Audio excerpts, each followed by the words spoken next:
Have you ever wondered why some people make great decisions in their lives all the time? So many great decisions that they end up being very successful. Whether it is in business, finances, relationships or hobbies, even though these people have the same information available to them as anyone else. In this video, I want to show you how very successful people get the most out of that information that is available to us every day and make better decisions than most of us. We will look at news as an example, because we are all the same here. But the concepts can be applied to any information and decisions you encounter in your life. We will start with a few examples. The protocols in detail will be summarized again at the end. So, have you read the news today? What have you been reading? Was it possibly something like 2021, characterized by a never-ending pandemic? Whole economies are shut down, people lose their jobs, their social contracts, and become lonely. The economy does not get going anymore. World trade is massively disrupted, products become scarce, and inflation threatens to make them unaffordable and destroys your money in the bank. And if that were not enough, the tension between the USA and China are rising, and the conflict is threatening that could pull the whole world under its spell. The largest state of the world do not manage to agree on a climate protection strategy, thus we steer straight ahead to a disaster, which consequences are such serious ones that the war between China and the USA, or even a world war, seems harmless against it. This is how it sounds from our radio, TV, smartphones every hour. About 90% of this news are negative. Mostly, it looks like we're exactly on the edge of a cliff. Is this reality? Is this the world we live in? 90% of everything that happens is negative? Are we close to an edge for years and years to come, and just lucky that we as humanity didn't take the next step? To improve our decisions, we must first have a basic understanding of the matter. How is our information created? Where does it come from? In the terms of news, the information usually comes from large companies. In the first step, we try to analyze the motivations and positions of the involved stakeholders without going into specific information. It is just about the basic understanding of a framework. All large, well-known media companies, like other companies, consist of large number of employees who put a lot of effort and work into research topics. To do this, reporters have to be on the spot, all over the world to observe events. Of course, this is not the end of the story, because every company also needs a management and an administration. All of this costs money because the people involved have to earn a living. It is highly important to know, and we seldom think about it. But news companies are mostly for-profit companies. If you want to understand a company or a business model, it's always a good starting point to look at the capital and resource flow. Eventually, all businesses need cash and resources. In the end, nothing is free. Even if someone told you exactly that. When you subscribe to a news company, it's obvious. You pay and therefore you get the access to the news. Most news today seem free, but they make money with advertising, or to put it more accurately, with attracting your attention, which is subsequently sold to the highest bidding company.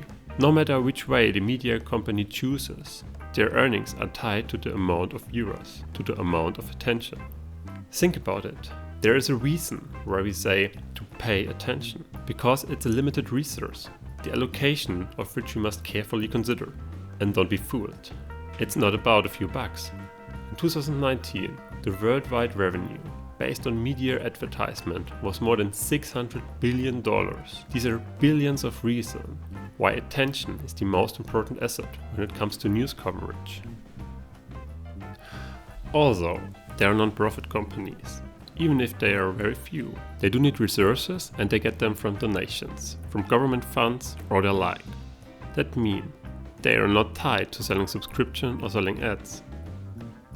But does that mean that they are not needing to attract attention? Certainly not. This would slowly but surely dry up their resources of funding over time, as no one is willing to donate money for something that no one is aware of or no one wants to see. So what's the point, you could ask me here? Surely, We only want to see exciting news. Those news which are important. Those news which are fascinating, simply those who matter. But does our attention really rationally flow where it matters? Surprise, surprise, it does not. A few years ago, a Russian newspaper learned it the hard way. They had a very wonderful idea of trying to publish only positive news for one day. For example, publishing that despite snowfall last night, all streets are free. Or maybe news like today, all 1,000 airplanes in our country departed and landed safely. Isn't that wonderful? The shocking truth is that they lost 2/3 of their readers in just one day. That's extremely shocking, because it shows that the media cannot report free and balanced, because we would not give them the attention anymore and let them die of thirst for attention.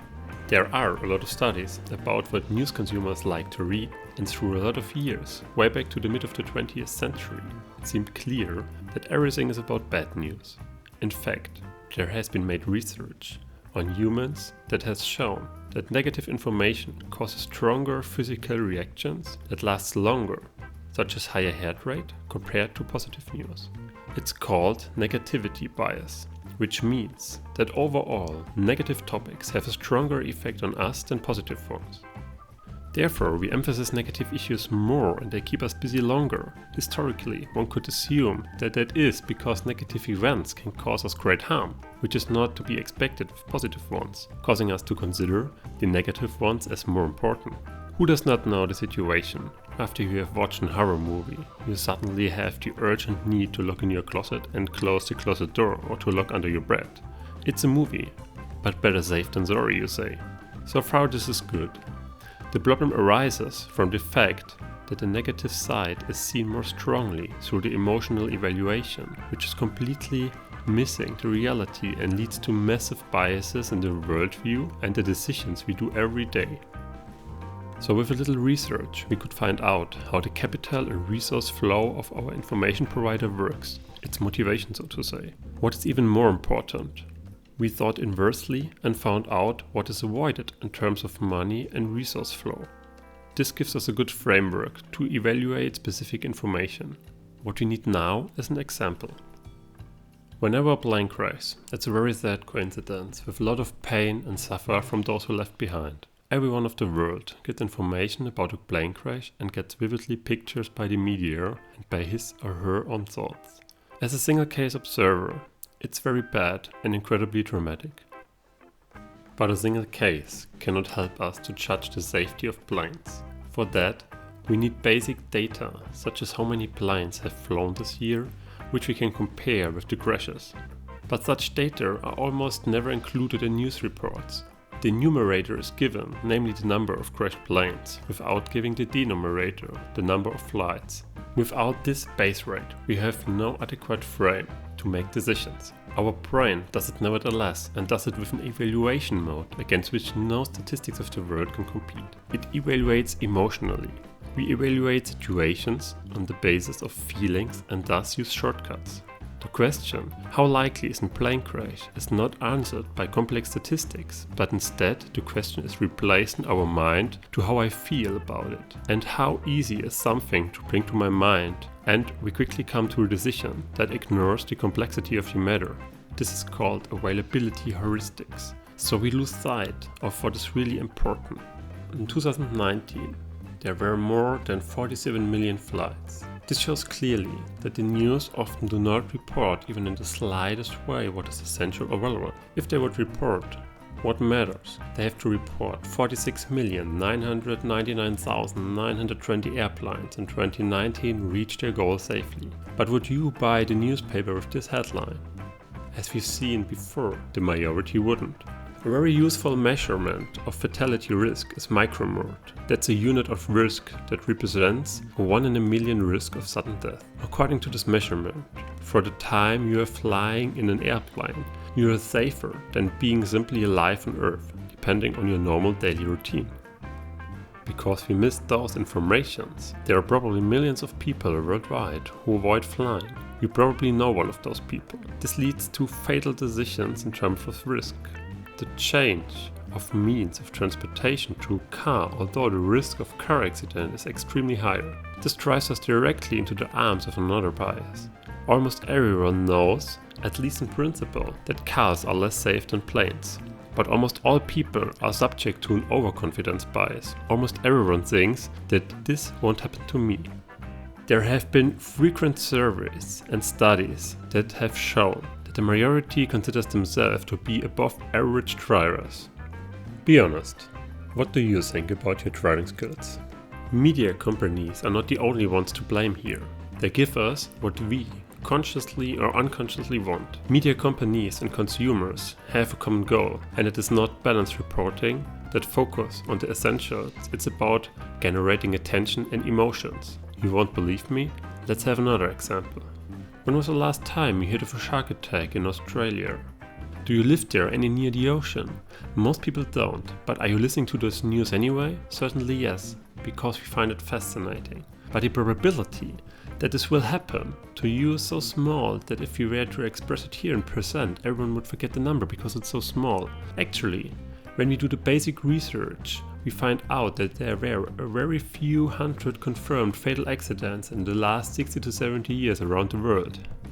In this case, we feel the danger much more than it would be justified by the probability.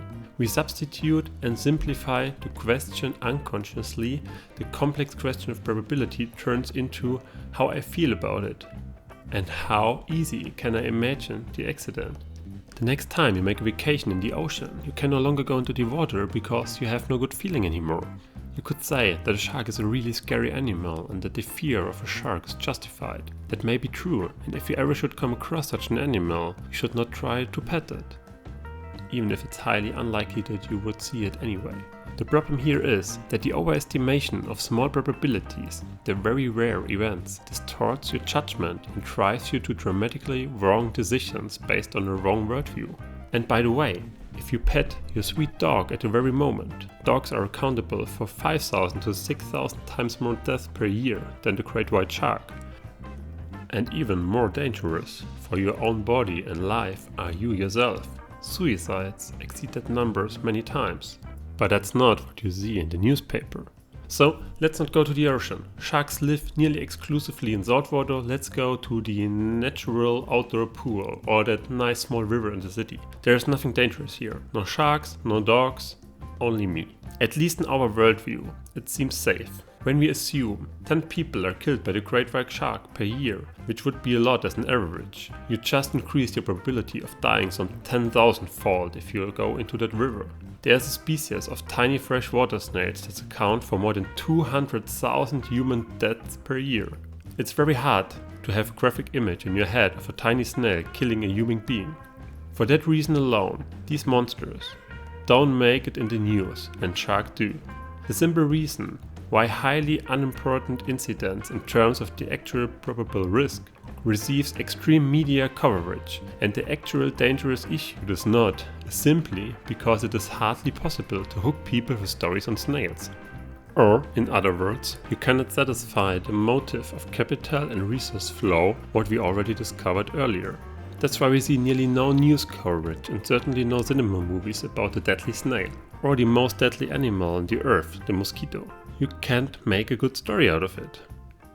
Beside these examples that primarily lead to wrong decisions that only affect us, this media distortion can also have very far-reaching consequences. Terrorism thrives on it and could not exist without it. Usually, terrorism is a tactic of heavily outnumbered player who has neither the power nor the resource to harm an opponent. It is as if terrorism would be a fly and the opponent is an elephant. The fly cannot harm the elephant in any way. Therefore, it sits in its ear and buzzes as loud as it can until the elephant goes crazy and lashes out, breaking everything.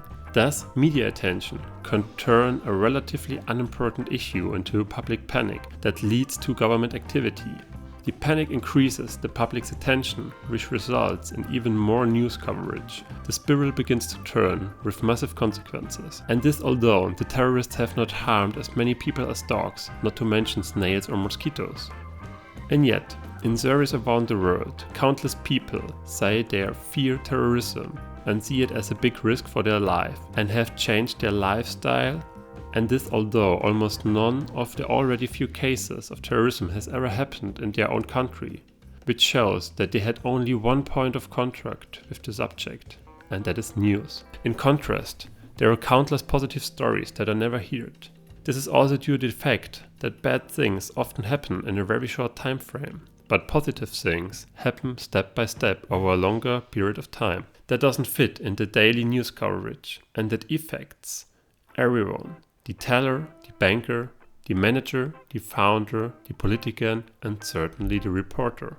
If we manage to avoid the previous traps, we can sharpen our worldview and our decisions. But this is only possible if we always take into account a constant of uncertainty and try to think critical.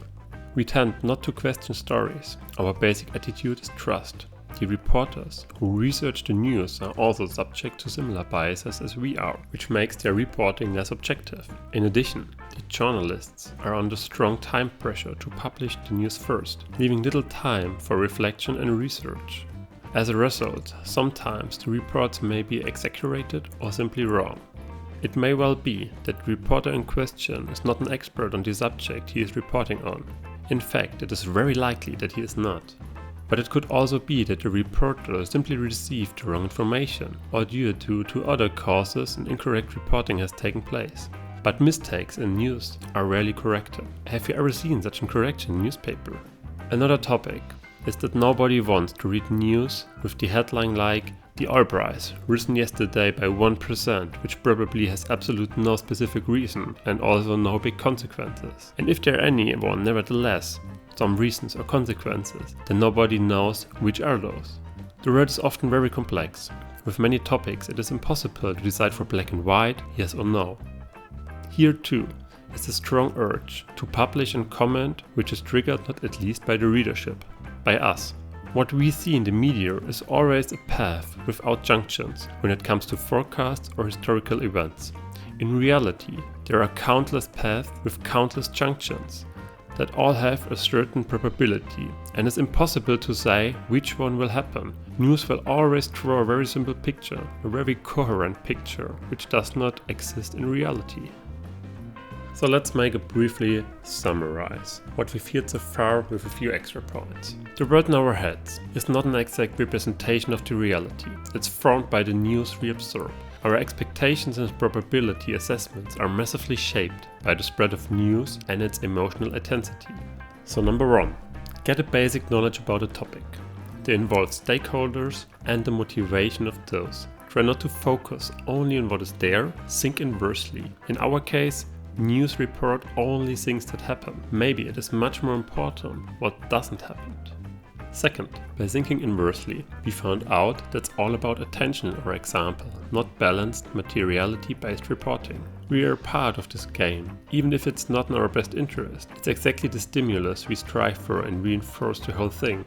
Third, be aware that the more you hear or read about a topic, the more you overestimate its probability of occurrence. It becomes easier available and easier to recall in your mind. Therefore, it's called availability bias. And even if you are aware of it, you have to be careful with what you let in your head, because it inevitably leads to availability bias, like the monster in your closet. Every time you consider information as important and you want to judge it or make a decision based on it, do research on the base rates that exist on the subject to put it in context.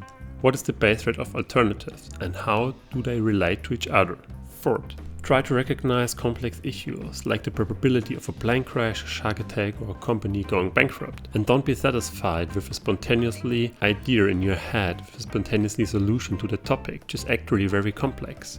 Be aware that you are no longer answering to questions about the probability of occurrence, but about your feelings on the subject. Fifth, try to evaluate the correctness and credibility of your information. It is impossible to check all the information yourself on the spot, but you can check the source and see if the author is known for correctness and credibility. Does he have the qualification to judge about the subject? Also, authors are only humans and are subject to pressure and their own unintentional or intentional biases, such as independence. Be aware that accidental errors and informations like news are very rarely corrected and instead ignored. 6. Be aware that predictions about future events are not a single path without junctions. In reality, there are countless junctions that represent a possible outcome with different probabilities, and each one can occur. And 7. To sum it all up, bad news sell very well, but rarely have nutritional value for good decisions. We would like to know, how do you see the whole thing? Have you ever been able to observe such situations? Or do you say such things do not exist and cannot influence you? Write your opinion down in the comments. Thank you very much for listening. We would love if you hit the subscribe button to keep serious.